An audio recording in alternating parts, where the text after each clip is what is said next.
They started quite a while ago. Didn't seem like it. Yeah. The Grand Traverse County Board of Commissioners to order. The first order of business will be the invocation. If we could rise and hear from Commissioner Underwood, please. Yes, we got notice today that one of our longtime employees who was retired has passed away. She would be she was the secretary of Rothschilds when I started in the commission, and has a long history of being here. Jeannie Pennington, and so we want to remember her this evening as we have our invocation. Gracious Heavenly Father, we would remember not only Jeannie, but the other employees of our county who dedicate themselves to excellence, to serving the public, to be part of the great county in which we live.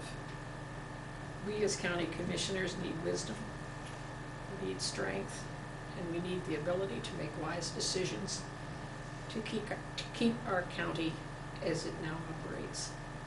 We ask that you be with us this evening as we deliberate on the problems and the solutions that we have. For we ask it in thy name. Amen. Amen. Pledge allegiance to the flag of the United States of America and to the republic for which it stands, one nation, under God, indivisible, with liberty and justice for all. Brenda, would you call the roll, please? Commissioner Felice? Present. Max Bauer? Here. Thomas? Here. Schmidt? Here. Lemkool? Here. Underwood? Here. Edmund? Here. Hooper? Here. Chairman Wheelock? Yes, ma'am. Are there any additions to the agenda? Mr. Chairman, Yes. I have a report from the Michigan Association of Counties Judiciary Committee.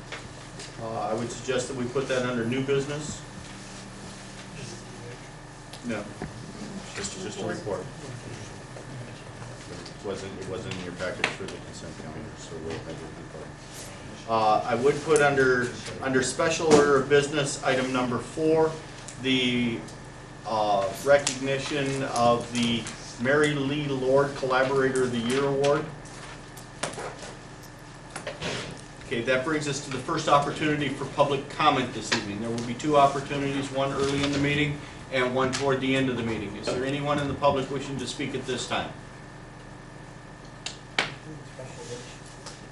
Are we doing special order before public? Yeah, we probably should have, but I didn't. I kind of skipped through that. Probably ought to back up and do that. It's been a long week. First order of business is a special order of business will be a public hearing to amend the Brownfield plan at 701 West Front Street. Gene Dorenzi, Brownfield Director, is here and will make the presentation first. This brownfield plan is located at 701 West Front Street, which is on Front and Division in the city of Traverse City.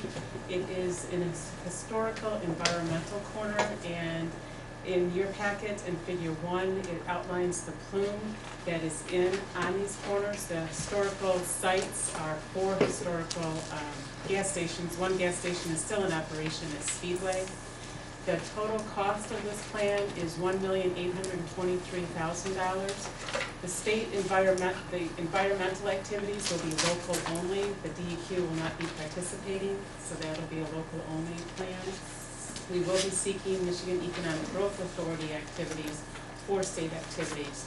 The negotiation that the Brownfield had with the developer to do additional response activities for cleanup encouraged the Brownfield Authority to look at this site and seek approval of this plan. The local site remediation fund will contribute $339,000 towards the additional response activities, which will lessen the burden on the local TIF.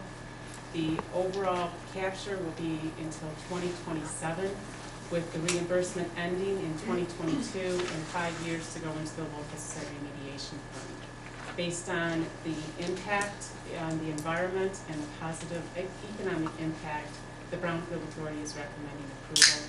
We did receive concurrence by the City of Traverse City on October 6th. Are there any questions from the public in regard to this presentation?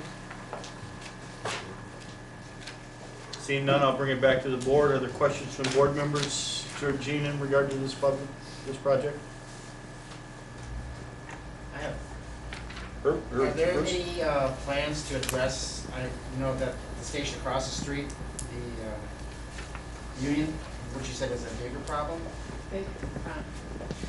The Union 76 is where the biggest plume is. We have to get site access to do that. We're looking at other grants, the EPA specifically, to see if we can do some cleanup. But at this time, we can't clean that piece up. And I have a question, what do you mean when here you have that Kids Creek is a losing creek? What does that mean? That it's, the plume is not going towards it's going towards the creek, but it's going actually under the creek. Okay. So it's not having it, the plume does not have an impact on Kids Creek. Other questions? This photo is not a current photo, right? The photo is from DEQ, which shows basically It still where- shows the old buildings. It shows the old buildings, but the impact of that is where the water is flowing and where the plume is. Right. Now, didn't they do some cleanup there originally? At the site that we are in 701, the state did go in and do substantial cleanup on that site, but they could not get into the road right of way and underneath the sidewalks. So that's basically what we're trying to do, is get as much out of the road right of way, and we can definitely have all impact on underneath the sidewalks. Will they do that without tearing those sidewalks up They'll probably have to tear those sidewalks up and the street? not the street. It's actually going to have the permanent wells in the road right of ways, and it will pull from underneath the street. Bruce? Now, is there a building plan for that now, once it's cleaned up? Is that, you have 701 development? Yes, it'll be a medical office complex on that site. Okay, we've had questions from the audience, questions from the board. Are there any further questions? Seeing none, I'll close the public hearing and bring it back to the board. Wayne? I'd like to make a motion that we approve this. Motion by Schmidt, supported Support. by Maxbar. Any further discussion by board members? All those in favor say aye. Aye. Motion carries. Second order of business will be the Boardman Rivers Dams presentation and update.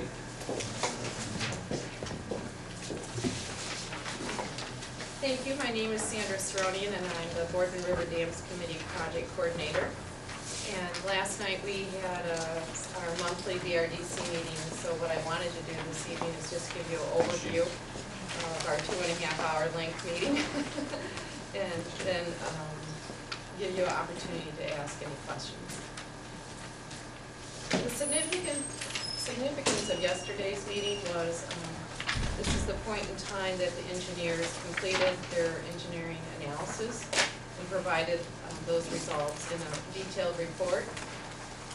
And I believe that you're going to receive at least the executive summary, not the entire report. The entire report will be on our website in the next day or two on theboardman.org. In addition to that, there was a presentation on the public opinion survey that was also completed I guess it ended in October 10th. So we had two significant reports that were presented to the BRDC last night. I'm just going to give you an overview of those two reports. And I did hand out this table 9 that came out of the detailed report. Basically, the Boardman River Dams Committee asked the engineering consultants that were retained to evaluate 6 different alternatives after narrowing it down from 81 to 6. And with an addition of a 7th alternative that I'll discuss later. And on this summary sheet, They're listed alternatives 1, 25, 41, and the 41 with hydro is the one that I was gonna bring up, and then alternative 43, 79, and 81. And these numbers correspond to the 81 that were identified by the BRDC. So there's a reason why they're not in sequence. Alternative 1 was pretty much just to keep status quo and to retain the dams. And so that was the first alternative, with the extreme alternative meaning to remove all the dams with the exception of Union Street Dam. And for those of you that aren't familiar, there are 4 dams that are currently being studied as part of the feasibility study, and they include Union Street Dam, which is closest to Grand Traverse Bay. And then upstream of that is Boardman Dam, then Save It, and Brown Bridge Dam. And Union Street and Brown Bridge Dam are owned by the city, while the remaining 2 are owned by the county. And so that's why we're presenting this information tonight to the commissioners. So the engineering feasibility study looked at the cost to repair all the dams and pretty much leave them in place. The extreme, what if we were to take all of the dams out but Union Street Dam, and the city of Traverse City, who owns that dam, agreed that we would, as part of this study at least, retain that dam for a number of different reasons. One, because there's contaminated sediments behind that dam in Boardman Lake, and also because it provides a barrier from the seed lamprey and other invasive species migrating upstream into Boardman River. And then there's a number of modifications that could occur and different alternatives. So the other scenarios you see here, with the exception of retaining the dams and keep them for hydroelectric power, is really just a combination of different alternatives or modifications to the remaining 3 dams. So as you can see, the cost to repair the dams, and again, the engineers gave those numbers in present value numbers over, I believe, or correct me if I'm wrong, it said 30 years at an interest rate of 7%. I didn't see that in the report, so I'm hoping that that's correct. And just to repair the dams is a little under $2 million. And again, realize when engineers give these preliminary costs, these are plus or minus costs because they are really engineers' estimates. There's been no bid process that's occurred as part of these costs, developing these costs. So they could be less or more. And these are, again, the average. Alternative 25 is to remove part of Save It and Boardman Dam and repair Union and Brown Bridge Dam. The cost for that, with a partial removal of those dams, meaning that not the whole dam structure and impoundment would be removed, but just enough of it so the river would be flowing free back into its original state. So again, that dam, those 2 dams can be breached, and yet the structures remain. The low end of that cost is about $4.4 million, and if you were to go ahead and remove the entire structures, that would bring it up to close to $11 million. So there's a significant dollar difference in those. Under that table, you'll see for each of the scenarios, there's benefits, cost benefits, not only for tourism and bringing revenues into the county, but also different environmental benefits or losses. And I'm not going to spend a lot of time going through that, but for instance, if you were to remove the dams, you would lose the impoundments behind those dams, and therefore there would be impacts to the property owners and impact potentially to property values, and that's represented on the tables. If you remove the impoundments, you're going to lose the warm water fisheries that you originally had, and the fishery types of fish that you would have available in the river are different than what would be in the ponds. So those are the different types of benefits cost analysis that was performed as part of the engineering study. The extreme end of retaining the dams was to bring them back and use for hydroelectric power. The cost for that is estimated about $16 million, and I think they generate, estimated that there'd be revenues of about $9 million. So you can see that obviously there's going to have to be additional funding or they would operate at a loss, at least for the short term. Again, there's a lot of variables that were assumed in those assumptions. If some of those assumptions change, then the numbers change. But just preliminary, put your arms around it, see what the different alternative costs are and what the benefits are. As far as modifications, when it talks about modifications, most of the time what we're talking about is adding fish passage if we're going to, if the dams are going to stay in place. So there could be migration of fish from the Great Lakes all the way up to the Boardman River. And cost for fish passage and also spillway improvement are included when we talk about modifying dam structures. In conjunction, as part of the engineering feasibility study, we felt it was really important to obtain public opinion other than the opinion that we hear for the members that come to each of the meetings. And I said that we sent out an informational booklet and public opinion survey that went out September 23rd through the 10th. As part of that process, we received 749 completed surveys. About half of them were through our email, theboardman.org. 233 were from inserts in the Record Eagle, and the remaining were just from several public meetings that we held over that period of time. Residents left those at those meetings. I'm not going to go into a detailed analysis. It's very complicated. There's a lot of information in it. I think it's a 77-page report, including probably 40 pages of comments, because we have given the public opportunity to provide comments in certain areas of the survey. But I'll give you some general overview. 82% of the individuals that took the survey were residents. 15% or 109 of those said that they were property owners. 78% of the respondents were over 45 years of age. And they identified themselves as nature enthusiasts or fishermen. 90% said the Boardman River is an important resource for recreation and community. And as far as the most avid use was for hiking and walking along in the nature areas, and then second was 76% used it for canoeing and kayaking. A little more than half said they used it for fishing. So I thought that was pretty interesting. The concerns or considerations that were most important in deciding the future of the dam on the Boardman River was 83% said preserving the habitat for wildlife was very, very important to them.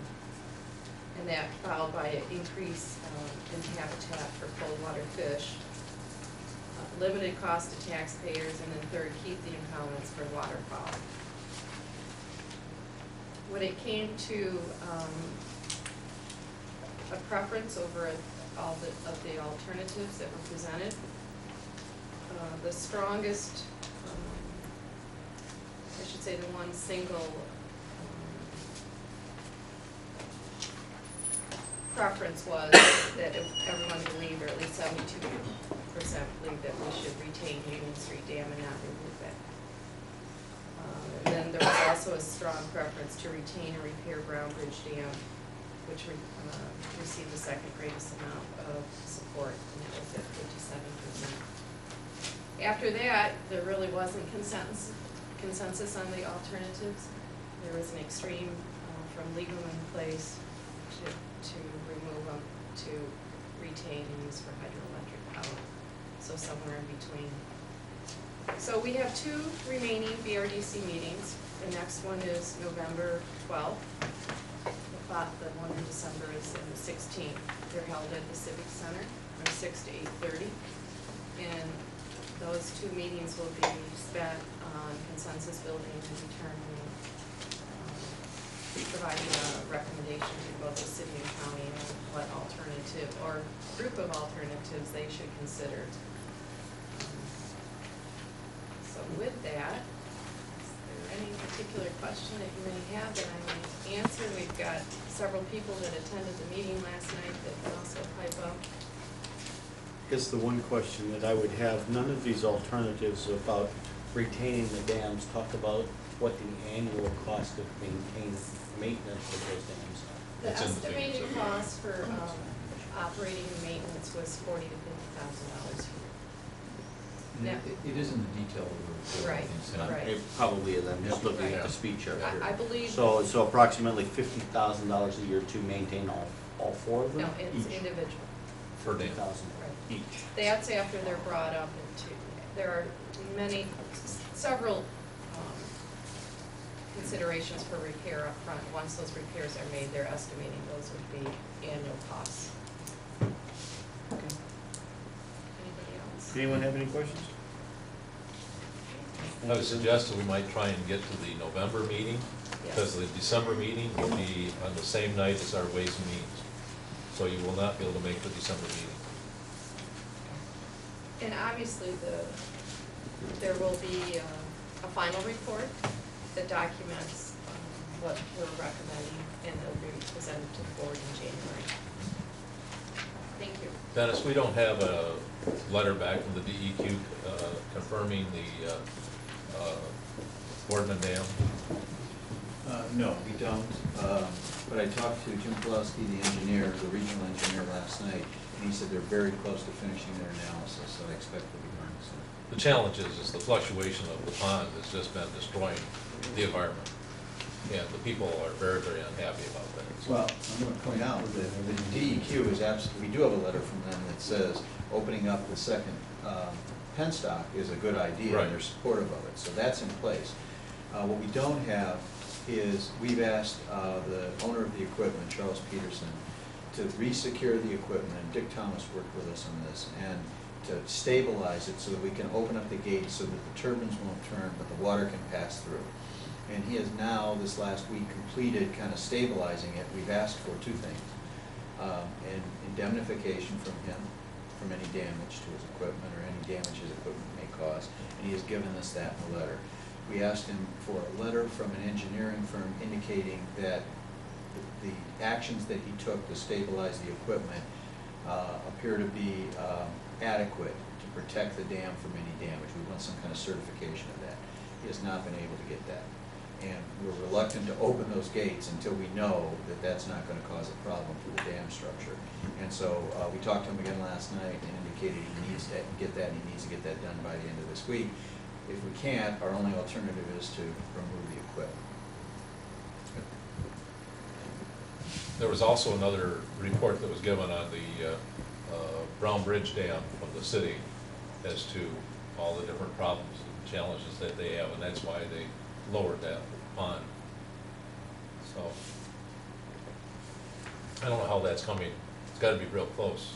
A couple inches a day, Yeah, so they still have a ways to go. yeah.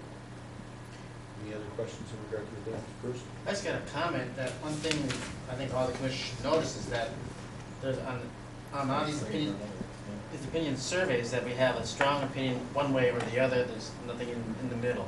And so either way we go is that half the people will be unhappy. And another thing that they mentioned last night about the dam committee is that they may not present us with one alternative. They may get a hodgepodge or get a couple alternatives that are working together.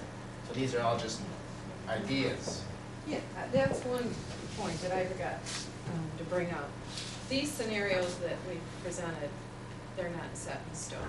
What we are really hoping at the next meeting is that everyone's gonna roll up their sleeves and say, well, now that we have this information, we're gonna sort of pick and choose. Perhaps we decide it's obvious that we wanna keep the Main Street Dam, but we do want certain fish to migrate up there, so we're gonna modify the fish ladder. We really think it's important to maybe have some pond or impoundment behind Brown Bridge, so maybe we'll modify it and just lower it some. So that's really important for the next part, and I think that there's, people want, Todd College made a really strong point saying, here's your opportunity to really look at the vision and think out of the box, and just don't look at the alternatives, and come up with what you want it to be like, and then let the engineers tell you how you're going to accomplish that. Thank you. Any other comments, questions in regard to the bond, or the dams? Thank you. Next special order of business is the Grand Traverse Regional Community Foundation.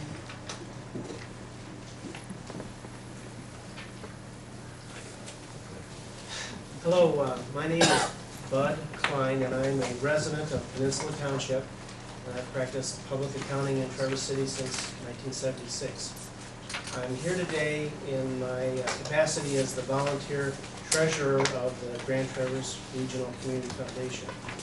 I'd like to thank the commissioners for this opportunity to make a short presentation on the impact that the Regional Community Foundation has on Grand Traverse County. I'd like to introduce Jean Snow. Jean is the executive director of the Grand Traverse Regional Community Foundation, and she's going to make the presentation for us today. About a year ago, you declared that October would be Community Foundation Month in Grand Traverse County. And so we appreciate that, and we're back to bring you up to date on some of our activities over the past year. This is our annual report for '07, and in there you'll find a lot of valuable information. You'll find the names of the Grand Traverse County board representatives, and of course the other 4 counties. Then you will find historical information on the Community Foundation's assets, grants, and gifts, and where those go to, how we distribute our grants to various different categories.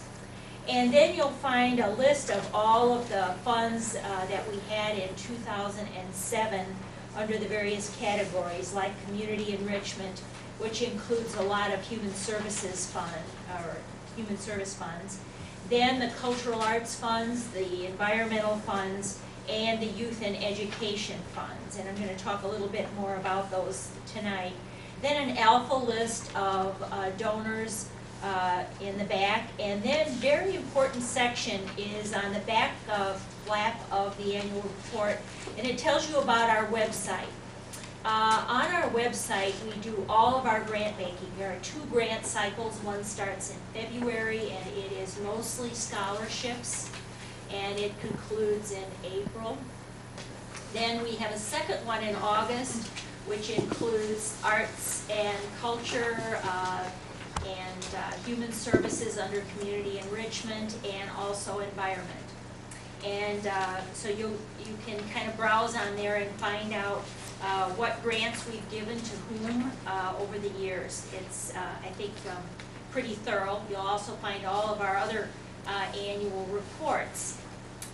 Next in your packet is an advertisement that we have in a current issue of Traverse Magazine. They have a pullout called Giving Up North. How many of you have seen that in the magazine? It's a new pullout about philanthropy in the area, and there's a lot of good information in there. The next sheet talks about the Community Foundation in comparison to other charities that you're familiar with. As you can see, Rotary Charities and the United Way, and then private foundations. The Community Foundation is an endowment builder, and we also have non-endowed accounts that support special projects and capital campaigns. And one of the capital campaigns that you're familiar with was for the Nature Center. And we were the sponsor for that campaign, the legal sponsor, and we were also, we also hold an endowment that they benefit from. In addition, another one in Grand Traverse County that you're familiar with is 4th and Goal for Thurvey Field. With this one, it's been, and how many of you been to see the improvements at the stadium? Anybody on the commission? We have toilets now, indoor toilets. And locker rooms with showers, concession stands, and so on the north side. And this volunteer group that is working on this campaign with all private gifts is now working to finish the south side.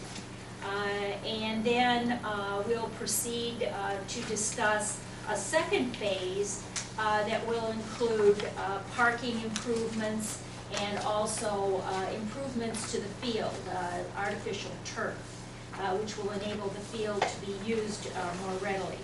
So those are some of the kinds of things that we do in the community, and particularly in Grand Traverse County. You'll find some other pieces of information in here about our investment performance, our grant distributions, and other kinds of news items, but I'd like to call your attention to the news release on Youth Giving to Youth. When the Community Foundation started in 1992 under the sponsorship of Rotary Charities, they became involved with a challenge grant from W.K. Kellogg. And what Kellogg said was, for every $2 that you raise for another type of endowment, we'll give you $1 for a youth endowment. So we proceeded to raise money to meet that challenge. We raised our first $1 million, and then we completed our second $1 million in 1999.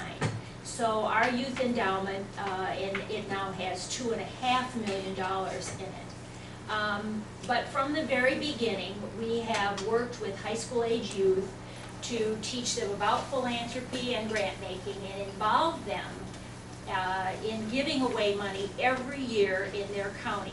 So this year, they are in the process now of reviewing grants and investigating them. And in November, they will make their decisions about grants of $20,000 in each county. In addition to that, this year, they made a regional grant of $30,000 to the YMCA capital campaign as an endorsement of what they thought was a very important project. Finally, as a part of our program with W.K. Kellogg, we are obliged to do a youth needs survey every 3 years. Now, I'd like to add, there are 60-some community foundations in the state of Michigan. They all serve a geographic area. Maybe it's several counties like us, or maybe it's just one. And all of them participated in this W.K. Kellogg program, so they're all doing these youth grant maker programs. The largest endowment in the state and the largest youth grant maker program in the state is in our region. That's right, bigger than Detroit, bigger than Kalamazoo, bigger than Grand Rapids. So we like to brag a little bit about that, because we feel that it has been very, very helpful with our young people in seeing how the nonprofit sector can lead to careers and community involvement. Now, on this youth needs assessment, I will call your attention to the results for the outlying counties of Antrim, Benzie, Kalkaska, and Leelanau. And so what their youth saw as the top issues and challenges, the programs and needs, and then the existing programs that should be supported. In Grand Traverse County, we had 3 focus groups instead of just 1. We had one with our foster youth. Our youth grant makers have made a lot of grants to support foster youth, and we wanted to get their opinions on how their needs were being met and what they saw as important things for us to fund. Then you'll see the Traverse City High School Alternative School focus group results. And then you'll see the Traverse City West, and by the way, the Central was also invited to participate in that one. And I thought that you might find that interesting. How do we use this? Well, when our young people come together in November to make the hard decisions, because always we get more requests for funding than we can accommodate, they use these as a guideline for making their decisions. So when they're looking at trade-offs and how they're going to spend their $20,000, they will use these in their decision making. Any questions?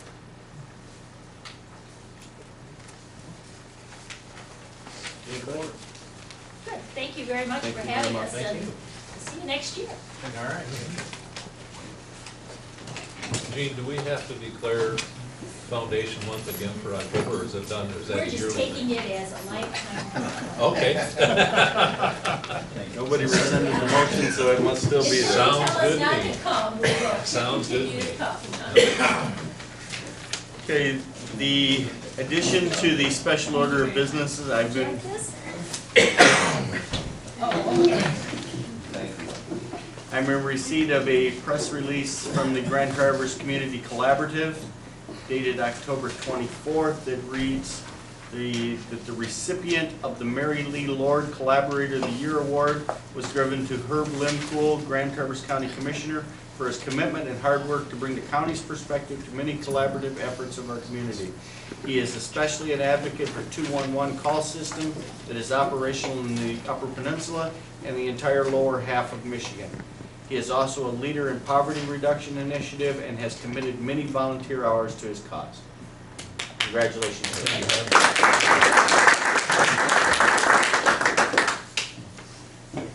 I appreciate that. We're not going to give you an opportunity to talk. Congratulations.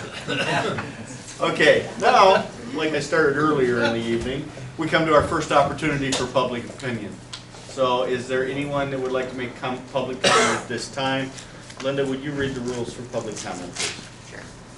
Any person shall be permitted to address a meeting of the Board of Commissioners, which is required to be open to the public under the provisions of the Michigan Open Meetings Act as amended. Public comment shall be carried out in accordance with the following board rules and procedures. A, any person wishing to address the board shall state his or her name and address. B, no person shall be allowed to speak more than once on the same matter, excluding time needed to answer commissioners' questions. The chairperson shall control the amount of time each person shall be allowed to speak, which shall not exceed 3 minutes. The chairperson may at his or her discretion extend the amount of time any person is allowed to speak. Okay, having heard the rules, is there anyone wishing to speak at this time? Seeing none, there will be another opportunity toward the end of the meeting. That brings us to the consent calendar. Linda, please. The purpose of the consent calendar is to expedite business by grouping non-controversial items together to be dealt with by one commission motion without discussion. Any member of the commission, staff, and public may ask that any item on the consent calendar be removed therefm and placed elsewhere on the agenda for full discussion. Such requests will be automatically respected.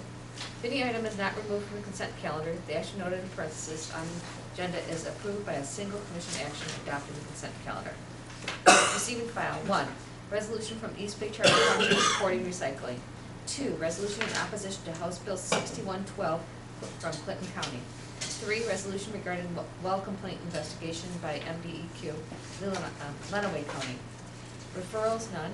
Action. 4. Board of Commissioners regular minutes of September 24th, 2008. Recommend approval. Public Safety Committee recommends approval of the following resolutions. 5. Sheriff's Office surplus vehicle. 6. Office of Highway Safety Planning Safe Communities Grant. Human Services Committee recommends approval of the following resolutions. 7. Local Health Department agreement with MDEQ. 8. Counseling services for the Youth and Wellness Clinic. 9. Pine Rest Christian Mental Health Services Agreement. 10. Appointment of Emergency Management Coordinator. Legislation and Administration Committee recommends approval of the following resolutions. 11. Contract with Land Information Access Association. 12. 2009 to 2010 contract agreement for Indigent Council. 13. Health risks appraisal. 14. Facility use regulations and guidelines. 15. Reappointment to boards and committees. Physical Resources Committee made no recommendations this month. Ways and Means Committee recommends approval of the following resolutions. 16. 2009 Budget Adoption and General Appropriation Act. 17. Commissioner Health Benefits Copay. 18. Community Corrections Fiscal Year 2009 Grant Acceptance. 19. Community Corrections Contracts for 2008 and 2009. 20. Centrex Service Contract. 21. Disability Network Computer Donation. 22. Approval of 2008 Apportionment Report Equalization. 23. Equalization Certified Appraisers Services. 24. Septic Treatment Facilities Fund Cash Advance. 25. Budget Adjustments. 26. Workers' Compensation Carrier. And 27. Modification of copier bid. Having heard the consent calendar, is there any item that the audience wishes to have pulled from the consent calendar? Seeing none, any member of the board wishing to have items pulled? Chris? Number 24, please.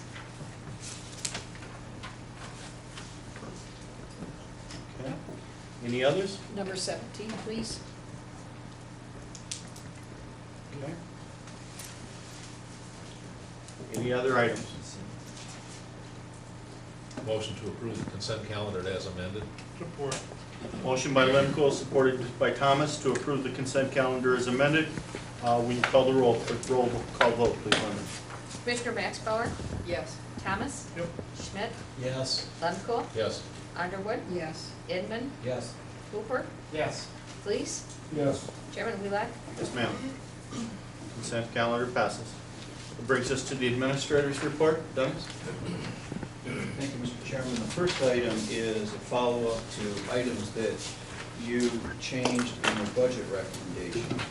There were two items that you discussed at your budget hearings. The first one was, there was a motion made to increase commissioner salaries.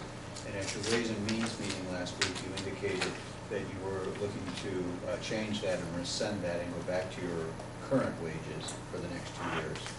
The second item was implementing the Siegel study over a 3-year period for elected officials, and you indicated at your last meeting a consideration to rescind that and to go back to a 1.5% salary increase for the next year. Elected official salaries need to be set by November 1st and yours by the end of the year. So with Bob Cooney's help, I put together, our staff put together a process that we would need to go through in order to accomplish that if you so choose. And what it consists of is this.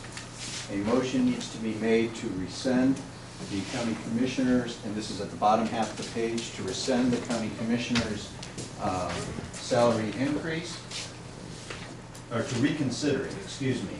And then once that's voted on, a second motion needs to be made to rescind the action. That would, in fact, put commissioner salary back at its current level.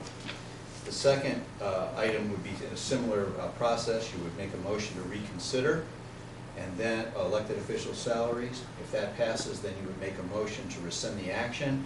And it's not listed here, but once you rescind that action, then you need to make the motion, if your intent is to raise their salaries by 1.5%, you need to make that as a third motion. So I hope that explains it. If you have any questions, I'd be glad to answer it. I have a question. Clarification, the original motion was made at a special board meeting, so it was not made at the committee meeting. So That's correct, it so we was. have to rescind it. Yeah. Okay. I would entertain a motion to reconsider the increased salary for commissioners. So moved. Second. Motion by Max Bauer, supported by Inman. All those in favor say aye. Aye. Opposed, the same. Motion carries. Move to rescind the action taken on September 11, 2008 to increase the commissioner's salaries and add co-pay for health insurance for the Siegel study as identified by the first motion on the page, item 1. Support. Motion by Inman, supported by Max Bauer, to rescind the action of the County Board of Commissioners on September 11th, that being to increase the salary to $8,817 and require county commissioners to pay 4% in the first year, 8% in the second year, and 12% in the third year of their health insurance. All those, any questions, comments?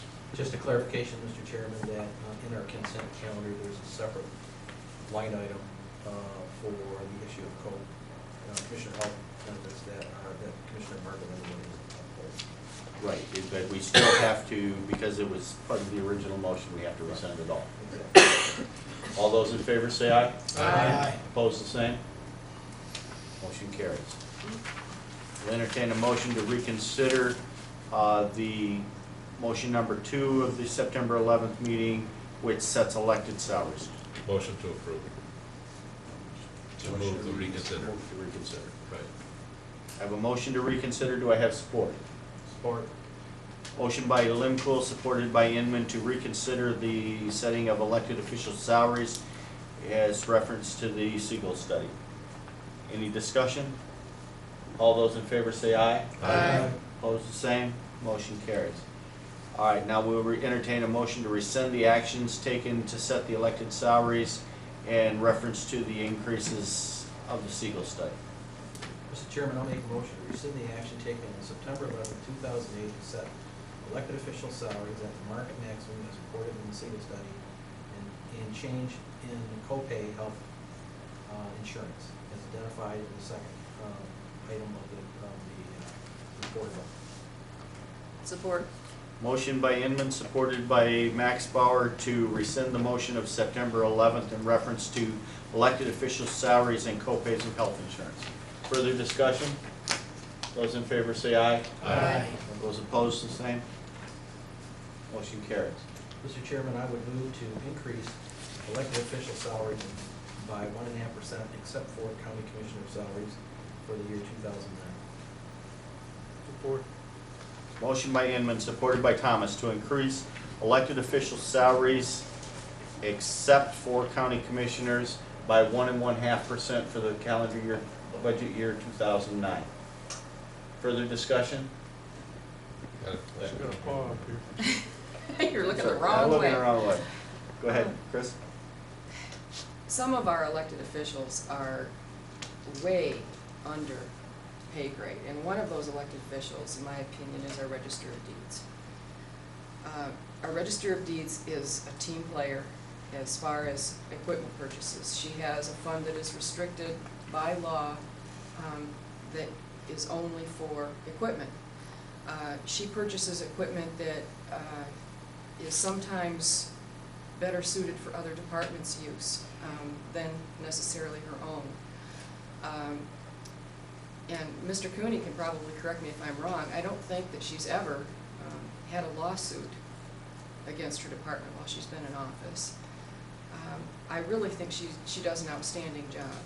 And because she is so far below market, much farther than any of the other elected officials, I really think that her salary should be raised a bit more than 1.5%.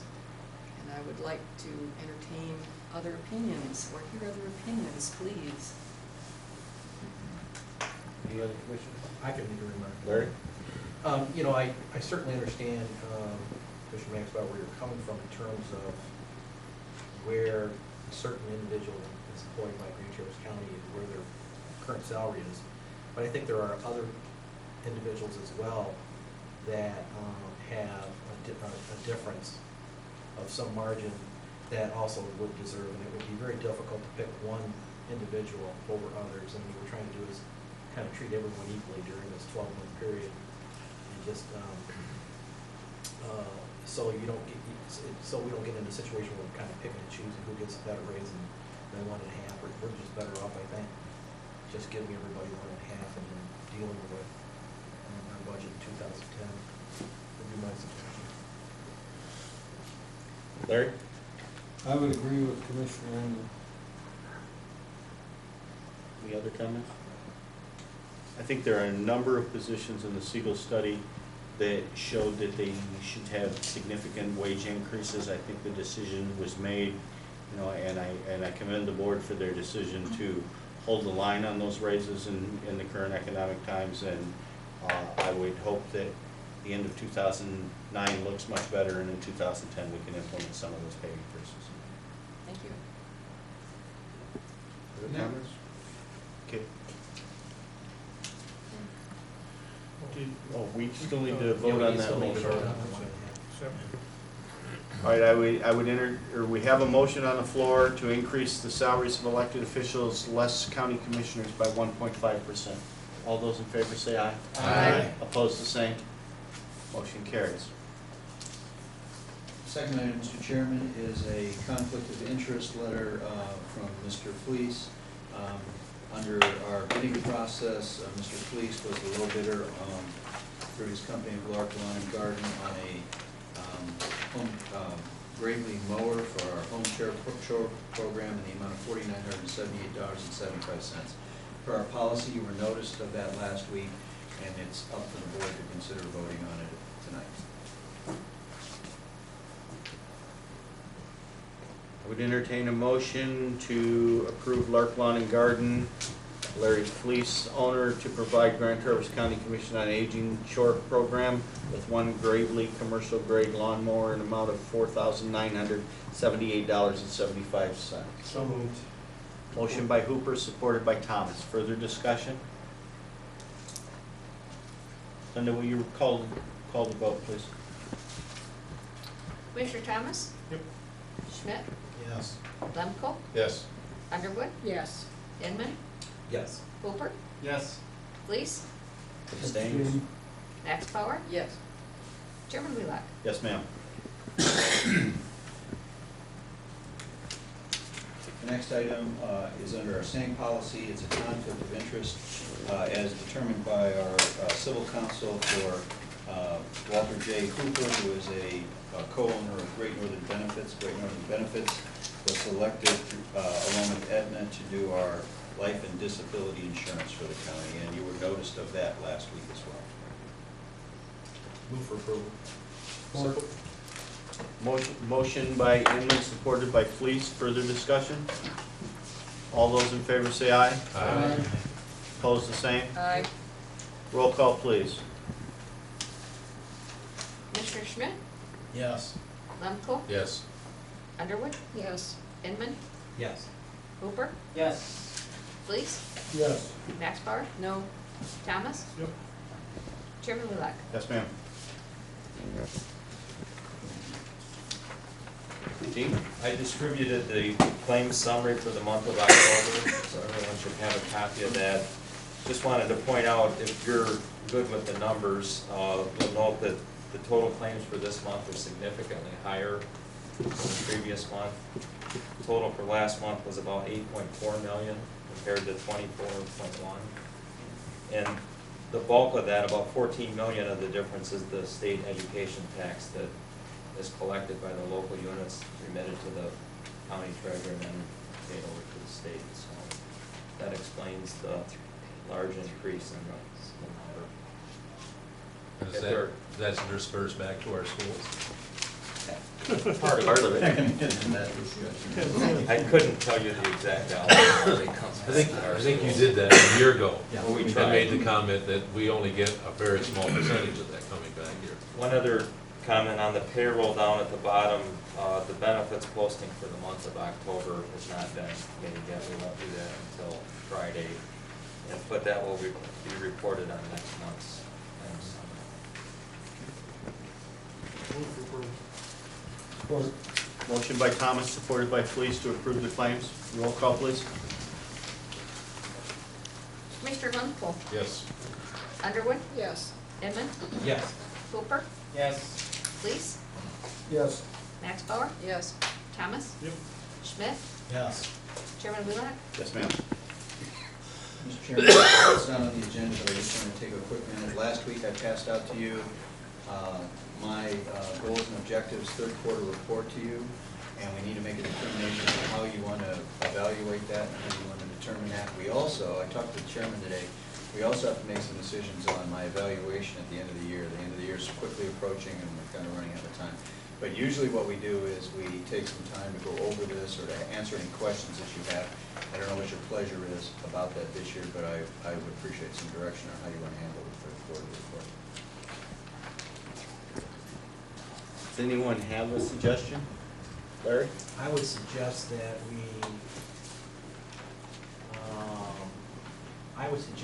put that on the Ways and Means budget for November for discussion.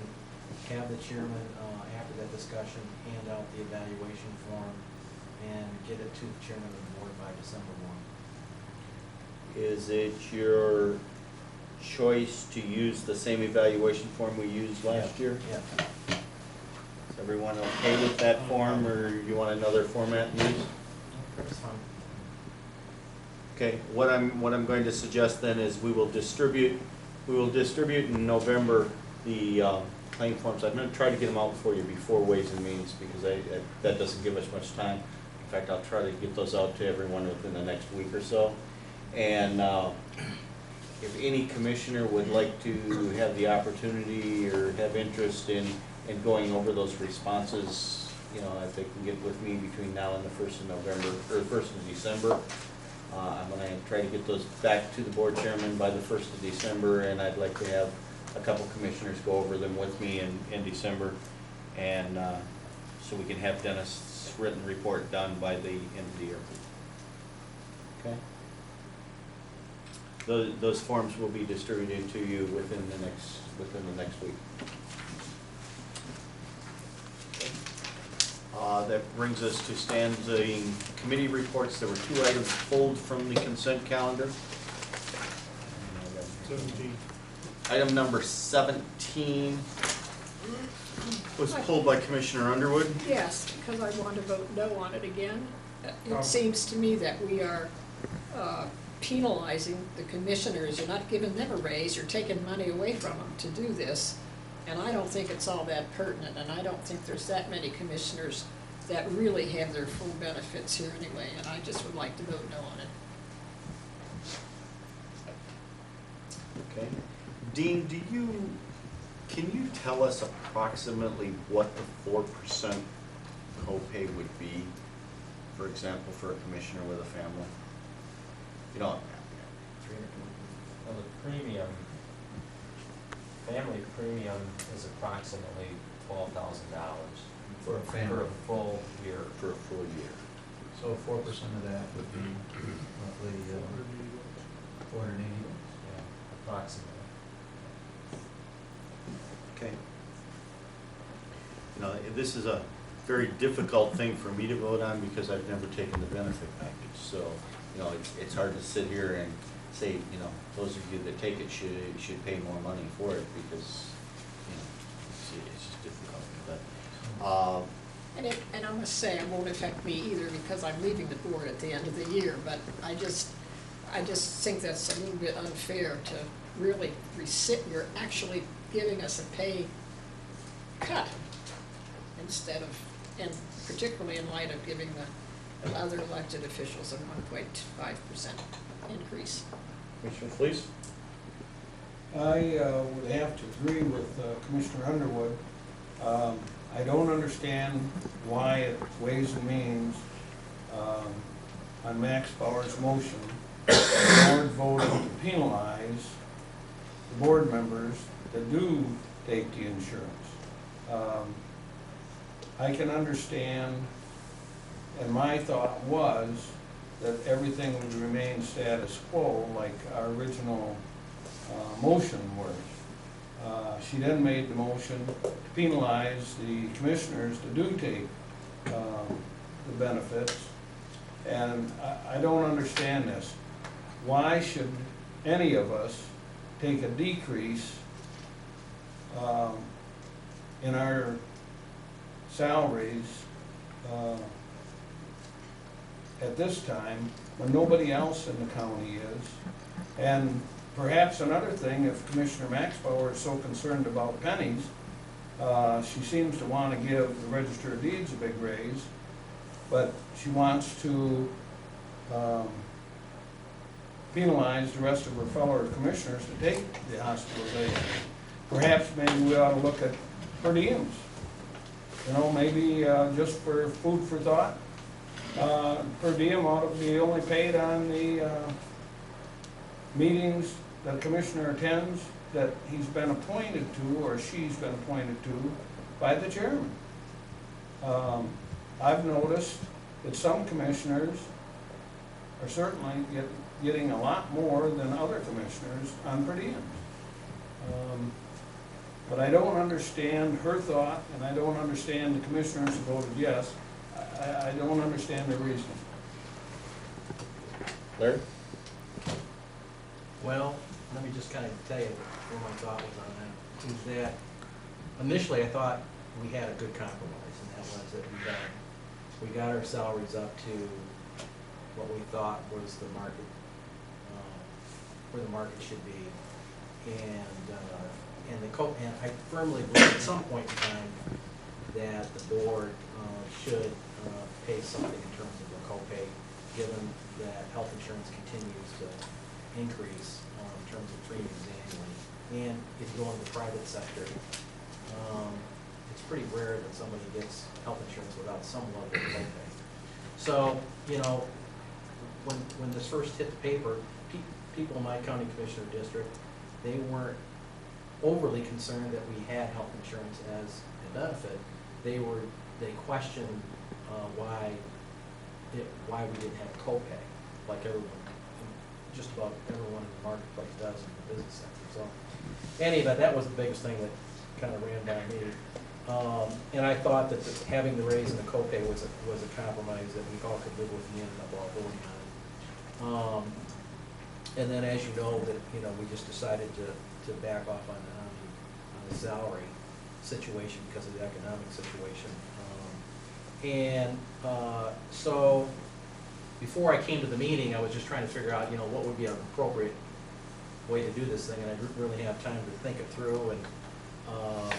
And if we're truly going to try to implement or try to at least evaluate the Siegel study in 2010, I thought it would be of benefit to Dennis and his negotiating team that if the county board at least had something for a copay, that would lead them or give them the ability to demonstrate that at least the board took that stand in terms of the importance of copay with the rest of the people here in the county. So, they could come back and say, well, if the county's not copaying, why should we? So, I guess because of that factor, I'd be willing to pay something. Now, it's 4% and 8%, a fair way of doing it. I think after we voted, I kind of felt it was kind of on the high side, even though eventually I think we should get there. But I think we should get there, with the Siegel study recommendation.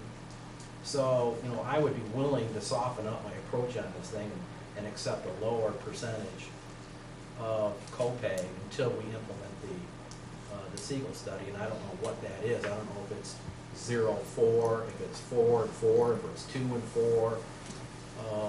But I would be willing, and I'm just one person speaking out, I'd be willing to accept something as a copay, but it doesn't necessarily have to mean that it's at 4 and 8%. But I think at this point in time, given where health insurance is going or what the business industry is doing, they're at least paying something. But, personally, I don't think we should get to the level that we've recommended until we implement Siegel. So, but I'm willing to pay something. I guess the one thing I need to mention, or feel I need to mention, is the fact that the pay increase that was recommended in the motion of September 11th is 1/3 of the difference between where county commissioners are and where Siegel recommended that, or showed that we should be. It was the same 1/3, 1/3, 1/3 that we were proposing. It wasn't bringing commissioners to the full recommended salary from Siegel. Other comments, Chris? When I made the motion at the Ways and Means Committee meeting, it certainly was never my intent to penalize commissioners who take health insurance. My intent was to set the stage for Dennis's negotiations. My intent was also to set an example, and I believe Commissioner Inman is exactly right. I believe that we are going to have to step up to the plate and pay something for our health insurance. And Siegel is coming. And so, in that spirit, I would like to make a motion that commissioners, and I will take into consideration Mr. Inman's suggestion, that commissioners will pay a 2% premium of cost in 2009 and a 4% premium of cost in 2010 on their health insurance. Procedurally, Mr. Chairman, do we need to take the motion on the consent calendar? Off? It's been pulled off and vote on it first before we No, vote. because Because it wasn't passed, so Okay. it's not. Okay. We have a motion for commissioners to pay 2% in 2009 and 4% in 2010. Do I have a second for that motion? I'll second that for discussion. Motion by Max Bar, supported by Inman. Discussion. Larry, please. I understand what Commissioner Inman and Max Bar are saying, and I would agree 100%. But I don't think there is another county employee that's not had a raise since 2001. other than the Board of Commissioners.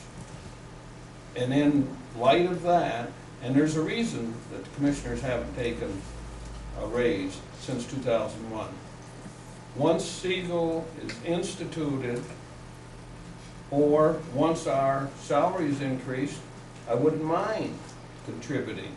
But I don't believe we should set an example for the employees, or perhaps the example we should set is, we should ask them for a 7-year 0 raise. And then we'll increase their health benefit contributions by 4%, because, and then 8%, and then 12%, because that's exactly what we've done to this board. And I'm speaking not only for myself, for the members that are here present, for the new people coming on, and I have to really agree with Commissioner Underwood. She's not even going to be here the next term. And I think she hits the nail right on the head. And I think we have to look at the picture in its totality. And like I said, I'm not opposed. We're really not talking a great deal of money, but to me, it's a matter of principle. And like I said, I think there's a county employee that, like Mr. Bott here, he's probably had a few raises since 2001. But, you know, the commissioners have, and there's a reason for that. And I think when we said that we were going to leave everything status quo, that's exactly what I believed was going to happen when I voted in the affirmative for that motion.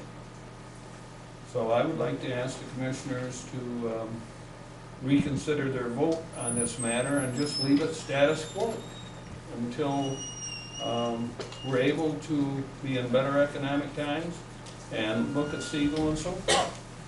Commissioner Inman? Well, your rationale is exactly right, Larry.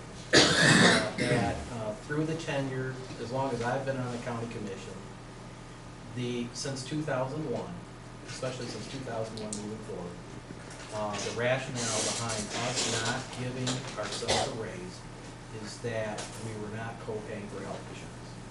That was the bottom line.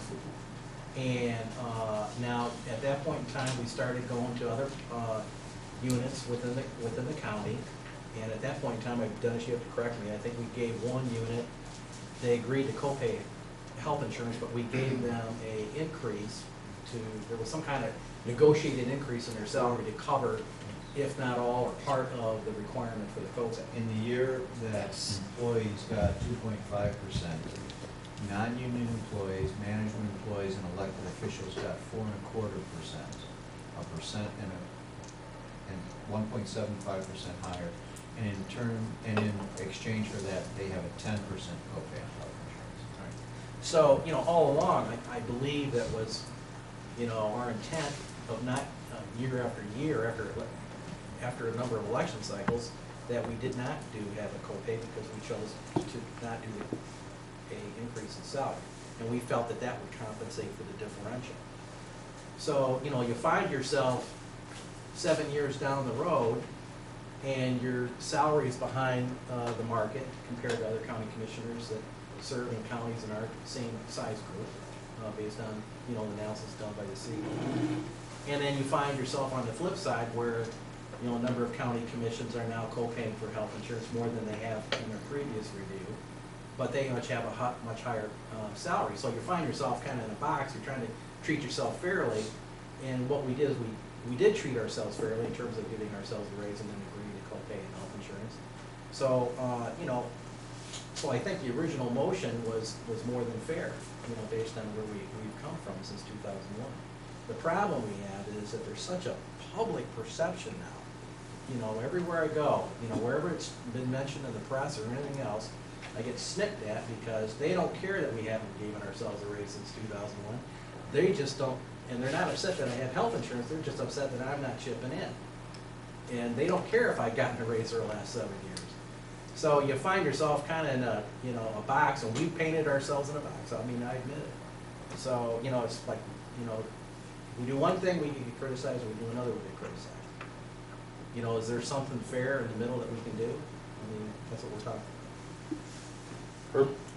Well, I really am not in favor of the motion as presented. I like the motion that we had at the Ways and Means. You know, those of us that have been receiving health care benefits have received an increase. Probably since 2001, our premiums on the health insurance has probably doubled. It's been 10–15% per year, I think, if I remember correctly, in some of those years, even higher than that. And every year, health insurance premiums go up. So every year, you're going to get an automatic increase in pay if you have health insurance. And Sonny, you know, you haven't gotten it, I understand that, but those of us that have should be willing to help cover the cost of the increase. And that's why I would support the 4% premium and the 8% premium for 2009 and 10. Larry, please. Last night, Commissioner Wheelock, Chairman Wheelock, myself, were at a candidate forum. And I stated there, and I'll state again today, the commissioners that have been on this board for quite some time certainly had a lot of wisdom, in my opinion. Some of the candidates there last night thought the county was in terrible fiscal shape. And so I reminded the audience and them that, well, it didn't appear that way. We've got a $9-point-some million fund balance. That is due to the due diligence of the commissioners that have been on this commission for a long time. And I certainly think that they ought to have a pat on the back. And I agree with Commissioner Inman, and I hear the same remarks, and I heard the remarks last night. Anybody that thinks this is just a part-time job and they don't deserve to be paid, the commissioners don't deserve to be paid, or to be paid minimal, you get what you pay for in this society. Another comment I heard last night is, we have to get the young people involved, be commissioners. Well, folks, I can guarantee you, at the rate we're going, we're never going to get a young person on this board. Why? They're too busy trying to earn a living. Most of them are working 2 jobs, and for health insurance, they're not going to come on and spend the hours that the commissioners are required to spend. Plus, look at the responsibility the board members have. Our main operating budget is roughly $38 million.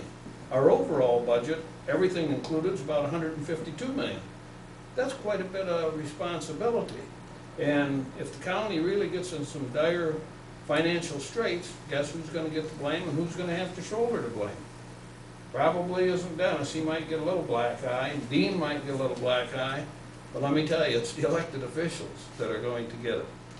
So, and I stated it last night, I firmly believe that the commissioners on the Board of Commissioners are underpaid, period. Can I ask a question? Sure. Would Commissioner Maxbauer reconsider a motion to 2% in 09 and 2% in 010, and that we would not go to 4 and 8 and 12 until Siegel is implemented? Well, it may be implemented in 210. Yeah, we have to set our schedule for 2 years. No. All right, that's fair. So we have a motion on the floor, is that correct? Is there any further discussion? Yeah, you never look down this way. My hand's been up so long, my fingers fell off. You're over here growling. Just to remind everybody, in the 15.5 years I've been on this commission, we've had 1 raise. Yeah. And those of us who don't take the insurance, really don't get those raises. The raises in healthcare that everybody doesn't, they don't see, but they're getting it. We don't get that, so we, in effect, in 15.5 years, I think, what is it, $1,000 what we got? Let's move it up. Plus $5 per diem. And while I'm talking about per diem, which I wasn't, but Mr. Fleece did, if you read your rules, it tells you what you can turn in. So if you're turning in what you shouldn't be turning in for, you're not obeying the rules. Any further comments? Roll call, please, Linda. We have a We better read the motion and then we'll do the roll call. Commissioner Max Power moved and Commissioner Inman seconded that the county commissioners will pay 2% of their health insurance in 2009 and 4% of their health insurance in 2010. Commissioner Underwood, No. Inman, Yes. Hooper, No. Fleece, No. Max Power, Yes. Thomas. I'm in a bad spot because I don't drive. I'll say yes. Schmidt, No. Lemko, No. Chairman Wheelock. No. That's Okay. Mr. Chairman, I'd like a Mr. motion. Chairman, I would like to make a motion. Herb, or Commissioner, please? I'd like to make a motion that we leave the health benefits for the commissioners status quo as we did our wages for the following year, 2009. And 09 and 010. With no pay. A motion made, do I have a second? Support. Motion by Fleece, supported by Hooper. Further discussion? Roll call, please, Linda. Commissioner Inman, No. Hooper, Yes. Fleece, Yes. Max Power, No. Thomas, Yes. I'll always go with the status quo. Schmidt. That was a No. yes. That was, yours was a yes, Commissioner Thomas? Correct? Commissioner That Thomas. was a yes. Yes. Yes, okay, and Commissioner Schmidt? No. No, okay, yep. Lemko, No. Underwood, Yes. and Chairman Wheelock. Okay, just because I need to make sure I've got this right. If we vote yes for this motion, the healthcare stays the same as it is. 0-0. Correct. And you're the Okay. deciding vote. Yes, it stays where it is. It's a 5-4 vote. Motion So- passes. Yes, so the healthcare copay there will not be a healthcare copay in 2009 or 10. Okay, second item that was pulled from the consent calendar is Commissioner Max Bauer pulled the cash advance for the septic treatment facility. I will be voting no. Motion to approve the cash advance. Support. I guess I would ask if you would like to explain why you would be voting no? Same reason that I explained at Ways and Means Committee. I oppose lending Grand Traverse County taxpayer dollars to Leelanau County taxpayers, interest-free. It's not a loan, it's a cash advance. Same thing. Roll call, please. Commissioner Hooper, Yes. Commissioner Fleece, Yes. Max Power, No. Thomas, Yes. Schmidt, Yes. Lemko, Yes. Underwood, Yes. Inman, Yes. Chairman Wheelock. Yes, ma'am. Okay, that brings us to old business. Is there any business to carry over? New business. Chris, you'd asked to report on the Michigan Association of Counties Judiciary. Yeah, I went down to Lansing on Monday for the MAC Judiciary Committee meeting, and there are a couple of things that I just wanted to make the board aware of. You, of course, all know about the Department of Human Services settlement. They settled, and for the members of the public, the DHS settled a lawsuit with children's rights advocacy group. And one of the provisions in that settlement will cost county dollars. When children are placed with relatives who are unlicensed as foster care homes, the placement is not paid for with foster care funds. And I spoke with Dawn McLaughlin, who is the county's representative with the state at DHS, and she estimates that this is going to cost us an additional $250,000 annually. What I wanted to make everyone aware of is that I was told that there is federal legislation in the works that could raise the foster care age from 18 to 21.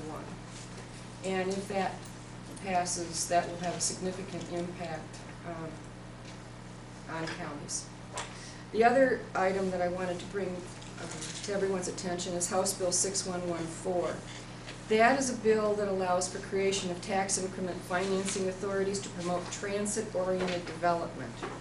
And what is a concern to the counties is the retaining of the opt-out language. The Michigan Municipal League has been actively working to have this language removed, and unfortunately the sponsor, Representative Donegan, has moved forward with the opt-out language stripped out.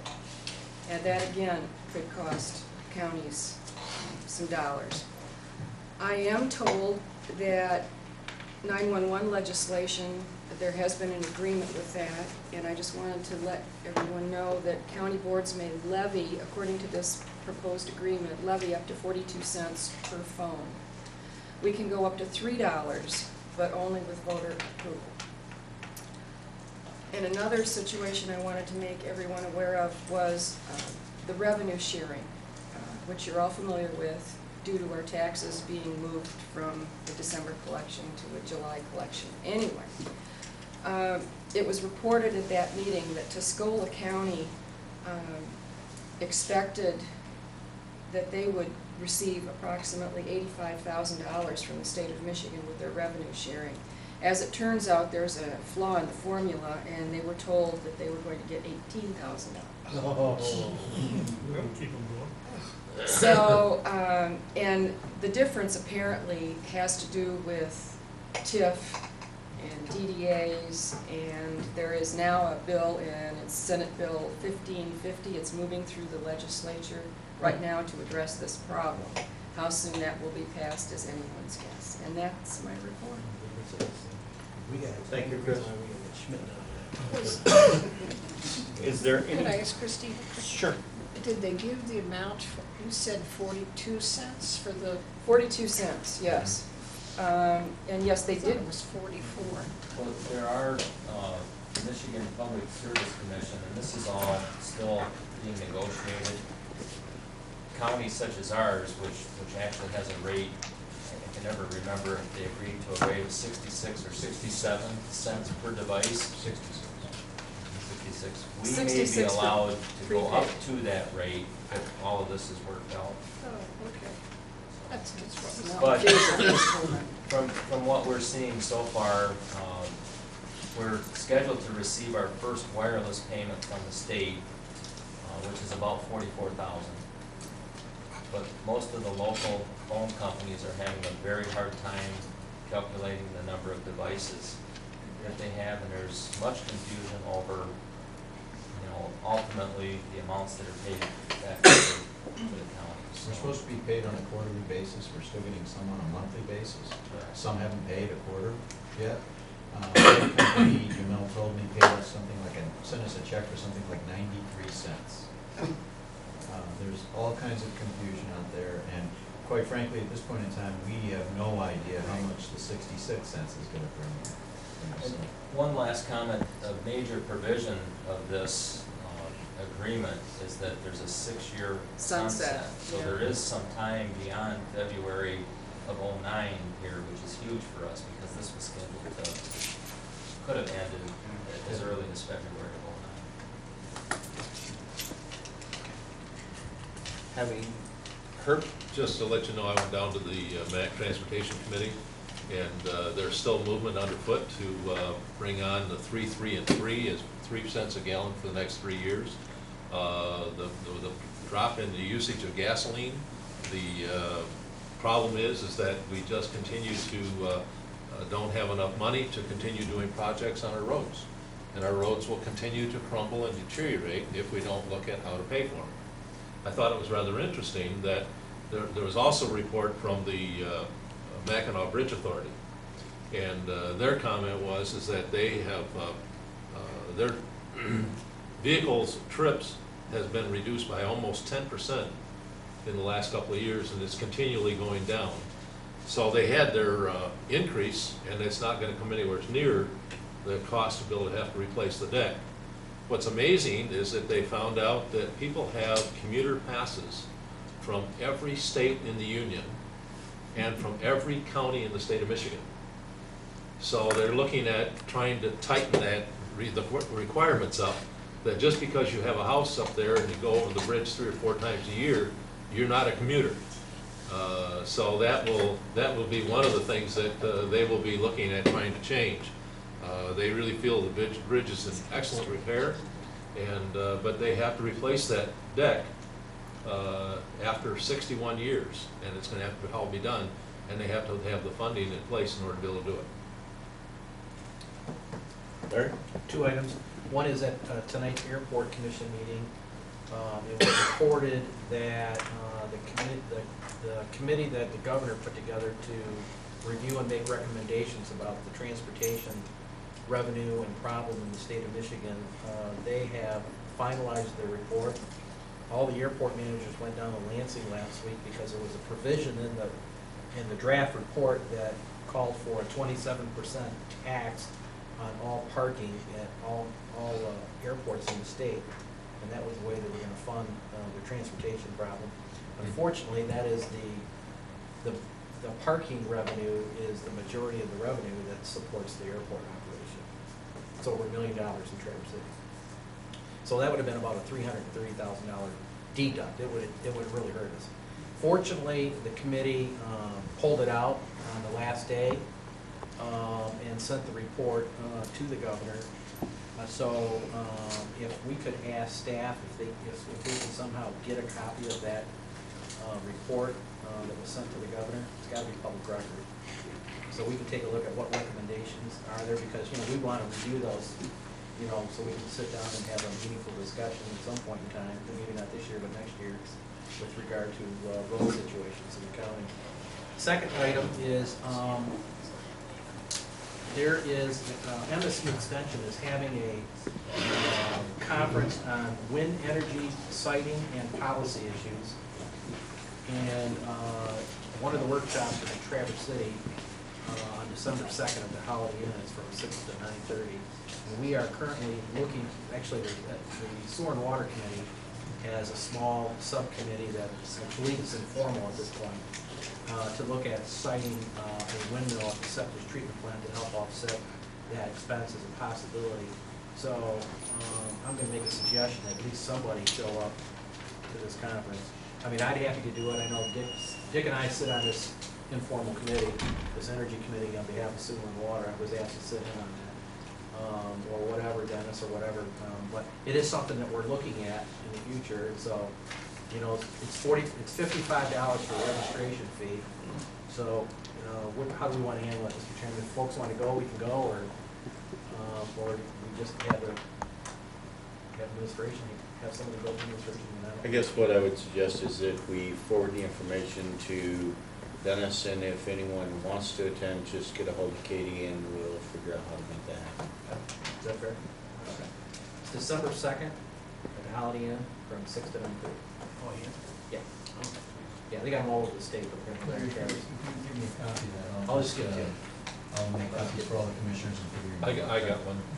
I think Katie got, Katie? Yeah. I think Katie. Yeah. Katie, She so if did. you say, if you could let Katie know by, when is it? December 2nd. So we can get it scheduled, let's say by the middle of next week, next Wednesday, let Katie know if you're interested in going. Commissioner, please. We're talking earlier about the conditions of the roads, and we talked about conditions of the roads that we had here in County last night. And in some conversations I've had with some people, I'm firmly convinced that a millage is probably going to be maybe an unsuccessful endeavor for roads. One thing I think that would work, and I'm sorry to see Commissioner Schmidt leave, he's feeling ill tonight, but if he's elected, or our elected officials, Jason and them, we need to convince the state, in my opinion, to change it from a 19 cents per gallon to a percentage per gallon. And that way, when you have the increases like we have now, for example, almost $2 a gallon, the state gets 12 cents a gallon, 6% sales tax. If it goes to $4 next week, which we've seen some real ranging stuff, you know, you gain an additional 12 cents a gallon. I think that's the only way that the people in the state of Michigan are gonna be able to pay for the roads without millages, and I don't think millages are gonna pass. Recently, I was in the state of Pennsylvania, and it's unbelievable, the roads in that state. I don't know how they pay for their roads, but the only pothole I managed to find in Somerset County, including the city of Somerset, was in private parking lots. The roads out in the county here, like you get out some of the roads south of here, Green Lake Township, they're paved roads, they're nice shape, and I'm talking like a 2-track road where there's just room for 2 cars. There's no shoulders, there's no bike paths, but they got immaculate roads, including their turnpike. And I think perhaps we need to sit down and try and come up with a formula that the state could adopt that would benefit all the residents in Michigan. Sales tax ought to be dedicated. Well, the problem is there's a 2% dedication of sales tax from gasoline to go to schools. So that's already set aside. But there's 4 cents a gallon, or 4 cents a dollar, that we're paying on our gasoline that is going into general fund for our state of Michigan. None of that's going into transportation. So I think that's one of the things they have to figure out how to take care of that first, because basically the state has gotten a windfall because of the increase in taxes. And that's why so many people are just not in favor of doing some of these increases, because they feel that the state is already getting the money, but they're not sharing it. But the challenge is that the state doesn't even set enough money aside to match federal aid dollars. So you can hear all the different reports about all the different federal transportation dollars that are coming into northern Michigan. But I'll tell you what, none of those dollars are gonna come here because the state doesn't have the match. They funded the Build Michigan through bonding, and so all that bond money has to be paid first. So we're taking a lot of money right out of the till before we even get started to pay for the bonds, and then we're not getting any money out of the sales tax, and we're not getting enough money on the vehicle tax. You're right, and also vehicle registration. I mean, that's where we get most of our money: vehicle registration or vehicle gasoline tax. And you know, I heard the other day somebody was talking about that the government, U.S. government, is looking at 50 cents.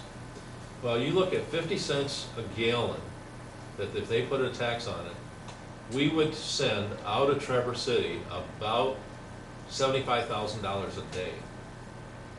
How are we going to get that back? Those are some of the challenges that all of our elected officials have to deal with. It's not an easy fix. And believe me, it's just as very confusing and frustrating as anybody else.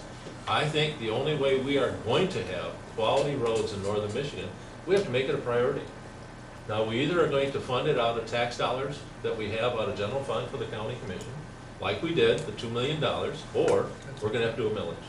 That's a drop in the bucket. Well, and I think one thing that you got to remember, anytime you talk about tax on gasoline, you have a really tough uphill battle, particularly due to the fact, I didn't look this week, but a couple weeks ago I looked when I got my delivery of fuel for my equipment on Monday. I was paying 61 cents a gallon between federal tax, state tax, and sales tax on that fuel. You know, and now you want to talk about another 50 cents? I know. You know, that's a challenge. I don't know how you're going to make that happen. I don't either.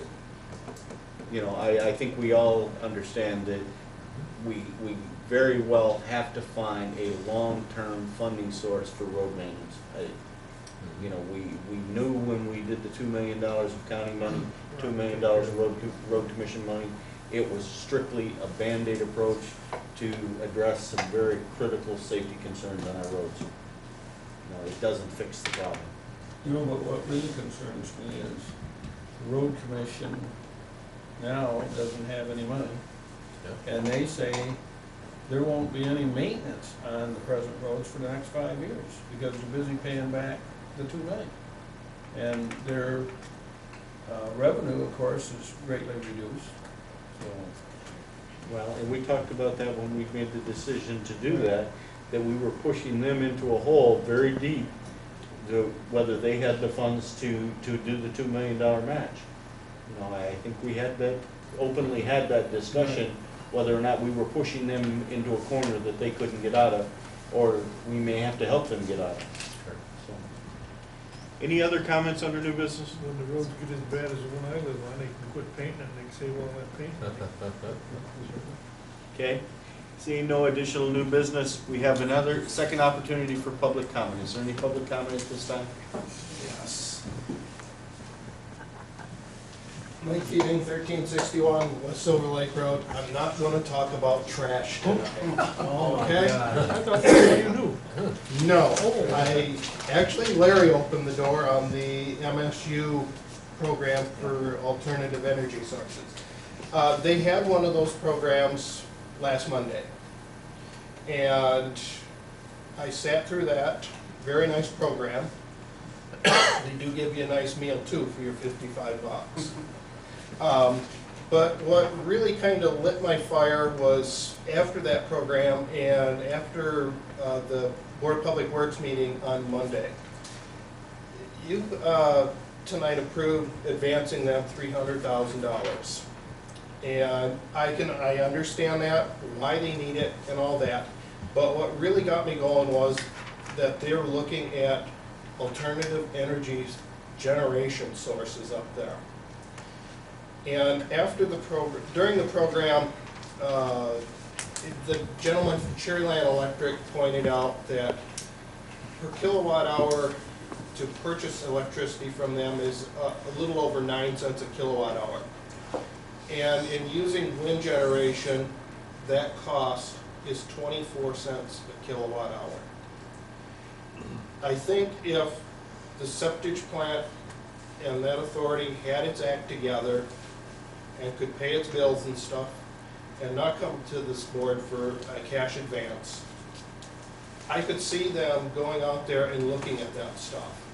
But until they have their financial house in order, I don't even think they should spend the time looking at it or considering it.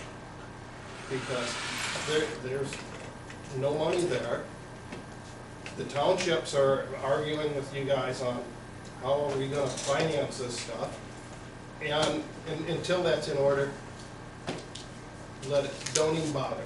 The other part that was at that meeting on Monday at Board of Public Works was in dealing with the special waste. I know that earlier this year Waste Management was looking at using the septic plant for their leachate. Laurel Durkin announced at that meeting that they have gone out and have purchased an evaporator to take care of their leachate.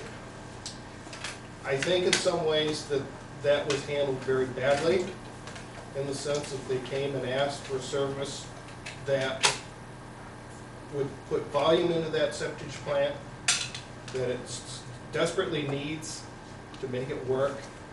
And what I believe has happened is that you have made a customer now one of your competitors in that sense.